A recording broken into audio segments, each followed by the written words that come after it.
House of Representatives received supplementary appropriation bill.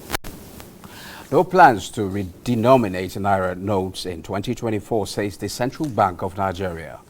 Plus, oil rises ahead of Federal Reserve meeting as Middle East conflict rages. The program is Business Express, reaching you from Abuja, Nigeria's capital. I am Musa Bakar, your guide.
Now let's bring you up to speed with business development. The National Bureau of Statistics is re-strategizing development of statistics for the federal government to make evidence-based decisions and policy formulation and programs for Nigeria.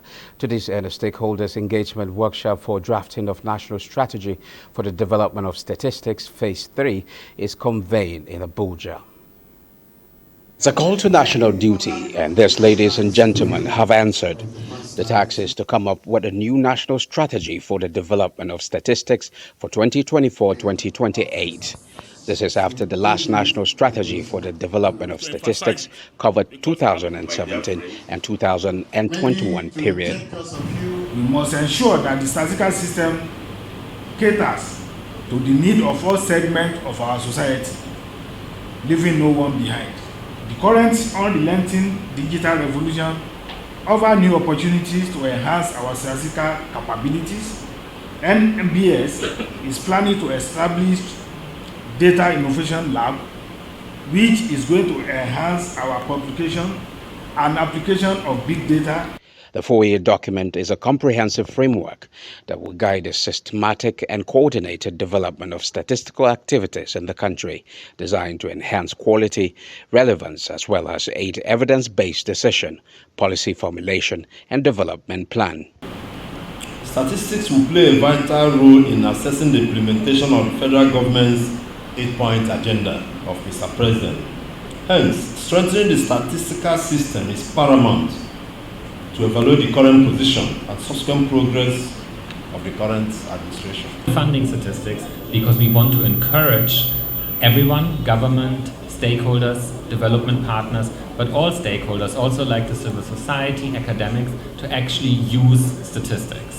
Deliberations here will serve as inputs alongside endeavor to integrate the statistical strategy and master plans of national and subnational governments that will go into production process of the 4-year statistical document. As Africa's largest producer of oil and gas, Nigeria plays a critical role in meeting global energy demands. However, the sector has experienced its fair share of challenges, including security concerns, unstable prices, and regulatory issues. The conversation, we will delve into the state of affairs to explore industry trends and examine the impact of recent developments on Nigeria's oil and gas sector. Our guest is Dr. Billy Gillis Harry. He is the National President of the Petroleum Products Retail Outlets Owners Association of Nigeria. Patron, you're welcome to Business Express. Thank you so much. Good afternoon, Nigeria. Now, can you please briefly put us through your perspective of happenings in the oil sector after the subsidy removal, as it seems we are having some kind of different pump prices across the country? Well, subsidy removal is a subject that's been very, very topical for several decades, decades of years in Nigeria. Ultimately, the current administration led by His Excellency President Bola Ahmed Tinubu muster the political will and the decision on the day of inauguration to say subsidy is ended. It was very well applauded and welcomed. We, as a responsible and very patriotic organization in the Nigeria's downstream sector, actually we are the most critical because we are the last on the ladder that meets with all the stakeholders, as you will call it, because everybody needs to move. And PMS and diesel is one fossil fuel need that actually drives the economy.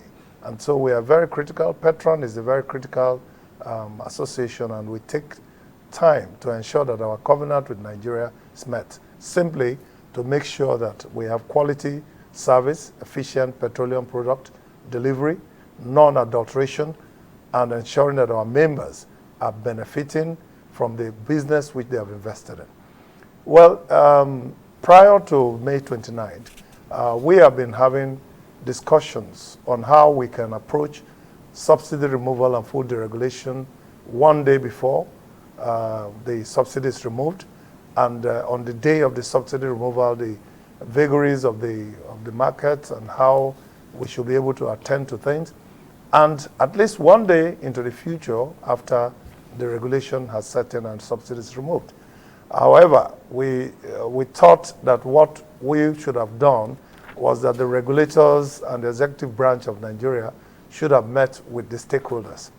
Stakeholders in this sense would have been all the critical associations, from the major marketers to the depot marketers to the independent marketers to the retail outlet owners to NATO and to NUPENG. At least basically those are the critical organizations that should have made input as to how the regulation could have been handled. But we didn't see that.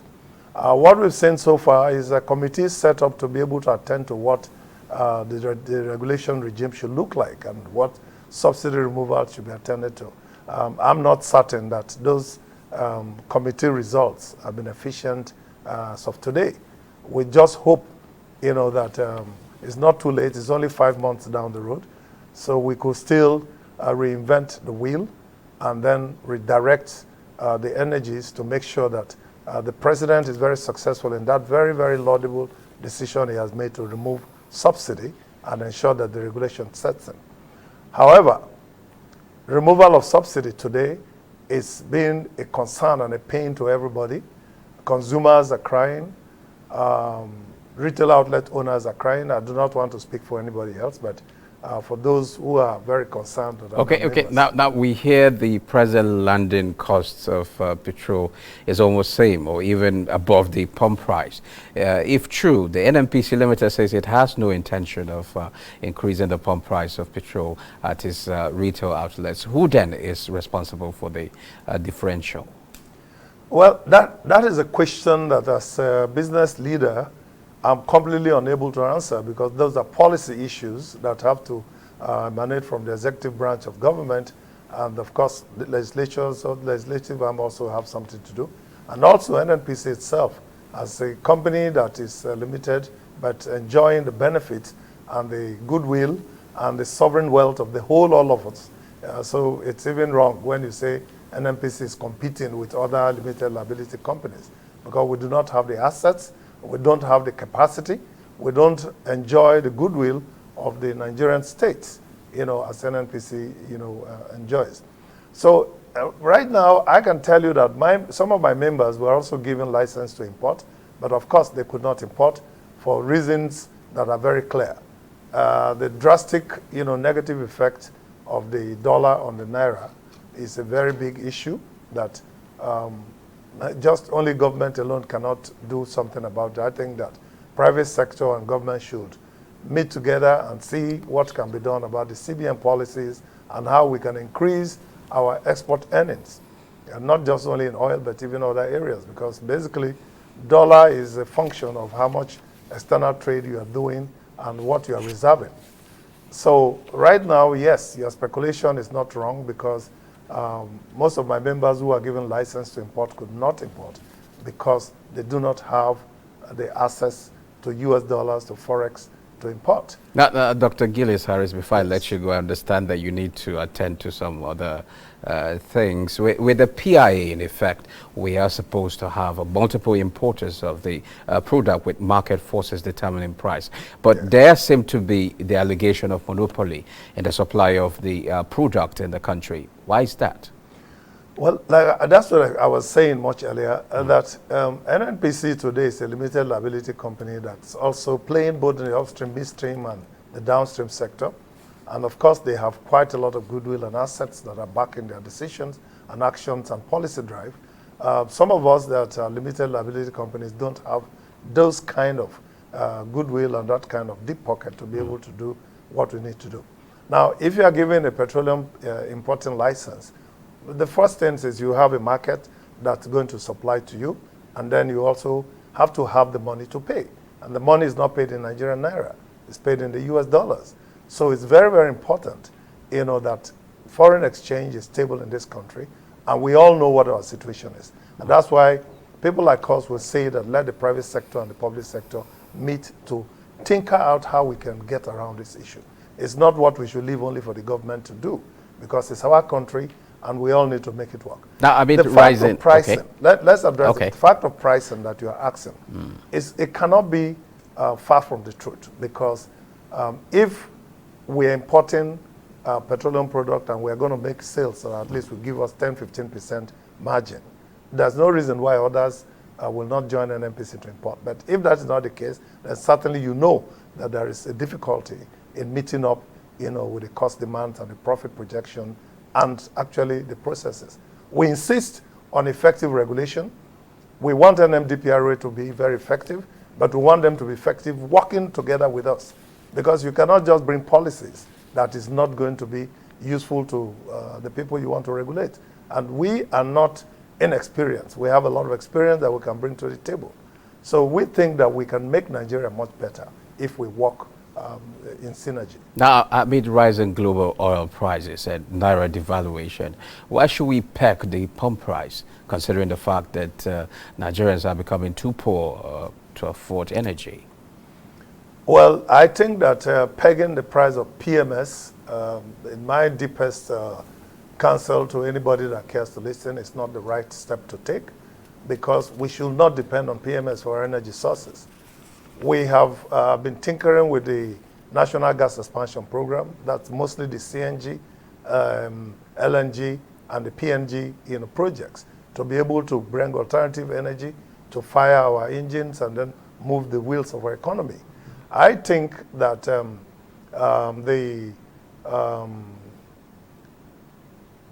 pegging of price should be an ancient practice that we shouldn't return into our business. But that is what it is. So somebody must be bleeding. We don't know who it is. We hope that we don't get back into the system where we say subsidy is being slipped back again into the system. Okay, thank you very much, Dr. Billy Gillis Harry, National President of Petroleum Products Retail Outlets Owners Association of Nigeria. Thanks for your time. Thank you. Now, moving on, still on energy matters, oil prices edge higher Wednesday ahead of key meetings of global central banks this week, including the U.S. Federal Reserve, while the market closely watched the latest developments in the Israel-Hamas conflict. Brent January crude futures rose 0.8% to $85.68 a barrel after falling more than 1% on Tuesday. Brent December futures settled 4 cents lower at $87.41 a barrel at the contract's expiry on Tuesday, while U.S. West Texas Intermediate crude futures gained 1.3% to $82.10 a barrel after losing about 1.6% in the previous session. And on commodity watch, gold steady as investors trap in for Federal Reserve policy decision. Let's now see the prices of other commodities.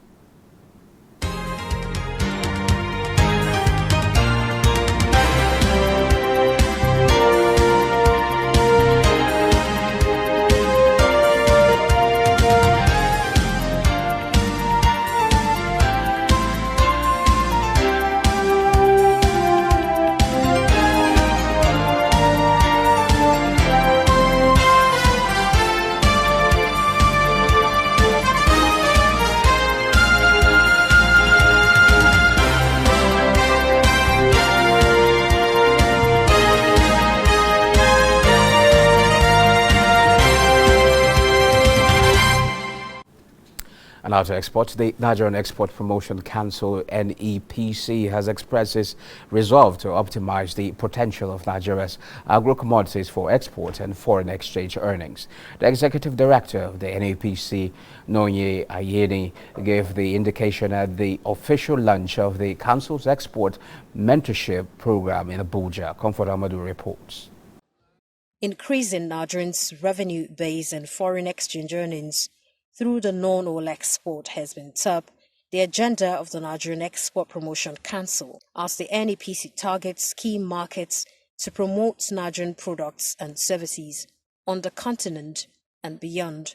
Some are being exported raw, and the truth is that whatever revenue we are getting as a nation is very minuscule compared to what we can get if we can only add value.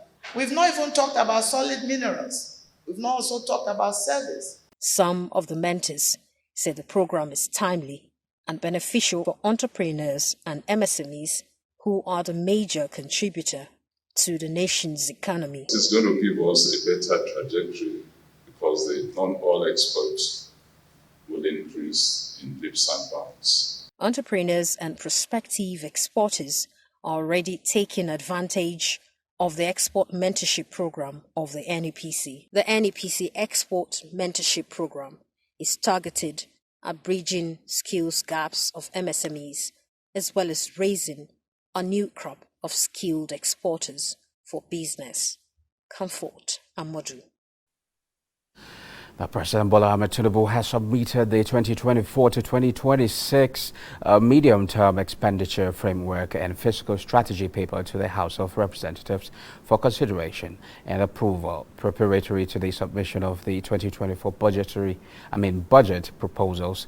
Mutari Ikpan reports that a supplementary appropriation bill 2023 of 2.17 trillion naira, also submitted by the executive scale second reading at the House.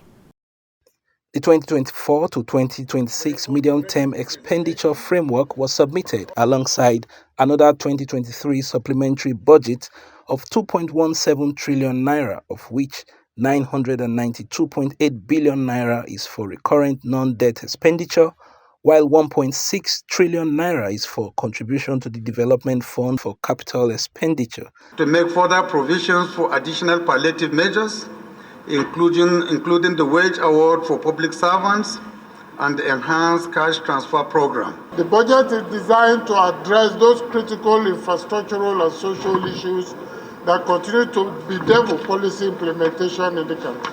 2 locations on Onisha, Owerri, dualized federal highway, Mr. Speaker, will be part of this supplementary budget. Mr. Speaker, also Bini Abo, Bini Sapele, Bini Bypass Road, Sapele Road to Lagos, and Bini Ekboma, Auchi, Express Road, they are part of it. The President has also introduced about 200 billion to close the gap of 35,000 increasement which he has promised to the civil servants. Sequel to a motion of urgent public importance, the House also passed a resolution to scrutinize the implementation of the 1.1 trillion naira conditional cash transfer to vulnerable Nigerians. To invite the Honorable Minister of Humanitarian Affairs and Poverty Alleviation to give detailed policy documents adopted in allocation and distribution of funds for the conditional cash transfer. From the National Assembly, Mutari Ikpen.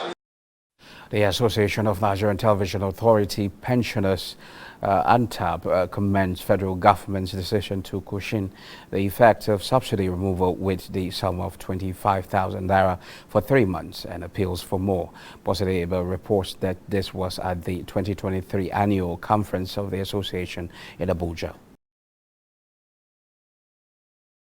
We are going to see where the NTA will come in to assist them. By the time I brief the DG, since I represented him, the management will be able to see how they can cushion the effect or see how they can come in to assist them, which they will definitely get something from them, inshallah. The federal government, in particular, to assist pensioners in general, is one, or medical, as national health insurance. They should extend it to pensioners. Because what we spend on health is more than what we spend on feeding. It is alarming. And the cost of medical care is outrageous. And we plead that the federal government should, as a matter of urgency, do that to pensioners.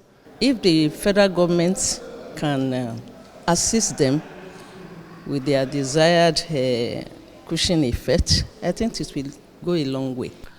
3 million Nigerians have so far benefited from the ongoing Nigeria COVID-19 Action Recovery and Economic Stimulus program designed to mitigate the impact of COVID-19 and other crises on livelihoods of poor and vulnerable households, communities and micro enterprises. This was disclosed at a technical session on midterm review of the program held in Abuja. Nekaoko reports that the session, which brought together donor agencies, experts and stakeholders, is aimed at providing insights into the progress and impact of NG Cares in Nigeria. 2.5 years after it was being put in place, we had felt it's good to take a look at how fair is the program going, and particularly how well is the World Bank assistance, whether it is still relevant or not, and whether it is achieving the desired results.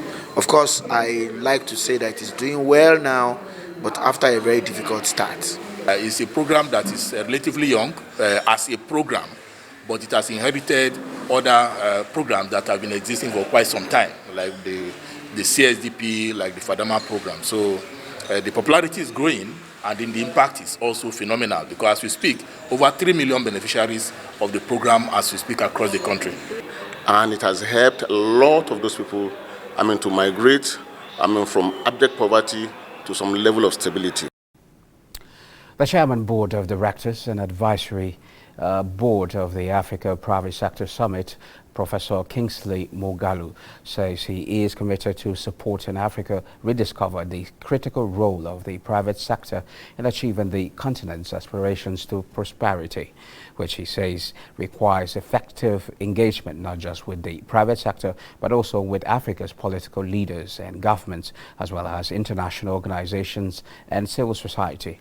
He believes in the need for understanding across all stakeholder groups of the balance between the state and markets in wealth creation, as well as creating an enabling environment for business, which he says is the Africa Private Sector Summit will champion via advocacy for the adoption of the Private Sector Bill of Rights by member states of the African Union. Now, train passengers in the country will from now on be on e-ticketing, even as Transport Minister calls for mechanism to eliminate racketeering. The Minister Saidul Ali flag of the e-ticketing for Lagos, Ibadan and Itakpe Monday at the first instance. Vivian Ezediefe was at the flag off in Abuja. The e-ticketing will do some small magic. It's just like booking an airline. You can book from the comfort of your home. You can choose the day and time of your travel. As part of that security, he wants a situation where close contact between persons is minimized. An interesting interface between the Transport Minister and the contractors handling the project further expose the main purpose why the e-ticketing is imperative now. The Minister says he wants to remove touts from handling of railway tickets. Make it easy for our customers to get their ticket, to ensure security of our passengers on board the train. 3, to avoid racketeering. It is a desire of this administration to have zero tolerance of corruption. Part of the flag-off was a demonstration of how the e-ticketing works. In Abuja, Vivian Ezediefe. Now, this is where we end this edition of Business Express. We value your feedback, so keep the comments, observations and suggestions coming. Be informed that all previous episodes are available on YouTube on the NTA's channel. Business Express returns Thursday at 9:30 a.m. I'm Musa Bakar. Thanks for your company.